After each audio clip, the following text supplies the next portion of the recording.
know, Larry, throughout this series, we've been talking about indoor air quality, and to me, nothing rings truer when you're talking about indoor air quality than a quality air filter. Sure does. Let's take a look at what is available in the market. Most everybody's familiar with the disposable fiberglass filter, which is what we have here. I don't know if you can see it. You can pretty much see right through this. Sure, when you talk about an inexpensive filter, this is exactly what you get, a see-through model. Probably doesn't stop all that much. It doesn't stop a whole lot, and the thing is there's high maintenance involved in that. Roughly every month you're going to go ahead and have to change this. We then would upgrade to a second option, which is a pleated media, again, still a 1-inch disposable, but it has a tighter collection media inside of it, which is going to really start to take out some smaller particles. However, over the years, more and more people really want a better job of filtration. And with that, we've had to look at an expanded media style filter, which let's talk about in these next models. Through the years, we figured out we have to get better efficiency in the filtration. And what they've done is they've gone to an expanded media. Even though we see this as roughly 4 inches thick, we think, wow, that's going to drop a lot of pressure. In reality, it doesn't. It gives you more area to filter with, which increases its efficiency, and it also maintains a low pressure drop, which is important to move that precious air through our heating and cooling system. This is a cartridge-style expanded media, and it's rated at 11 MERV. And MERV is actually a rating system for filters. We've talked SEER for cooling products, AFU for heating products. MERV is a rating for filters. Looking at dust particles that it grabs out of the air, as well as pressure drop based on the filtered particles, how much pressure drop is occurring through the filter. So the pressure drop, that's something I should be aware of as a consumer considering different options. Yeah. We need air to flow through this in order to be able to do a good job heating and cooling your home efficiently, and to then be able to grab the particles that are in the air. And you remember on a sunny day, you walk across a carpet, you see the particles floating through the air? Sure.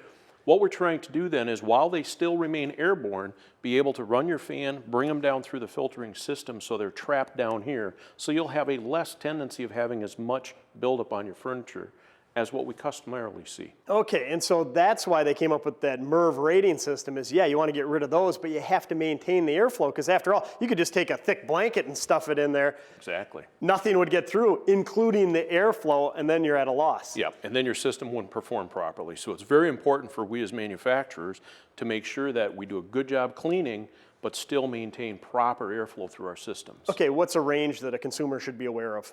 What we're looking at is entry-level products, MERV 2.3. You get into the mid-tier expandable, you're in a MERV 8, 2, and 11. This happens to be an 11. This is a MERV 13. This happens to be a collapsible media, a little bit easier, a little less space at home to maintain. This would be the cabinetry that these two would go into. This can be mounted on anybody's furnace. Okay, so I could retrofit this if I wanted to. Certainly, you can retrofit it. The nice thing is it actually comes with several of our models already as a product that ships with the furnace. Well, as with so many add-ons, it probably makes sense to talk to your contractor. Your needs analysis comes into play. But if you have the wherewithal, install them when you're installing a new furnace or air conditioner, you get your best value. Exactly.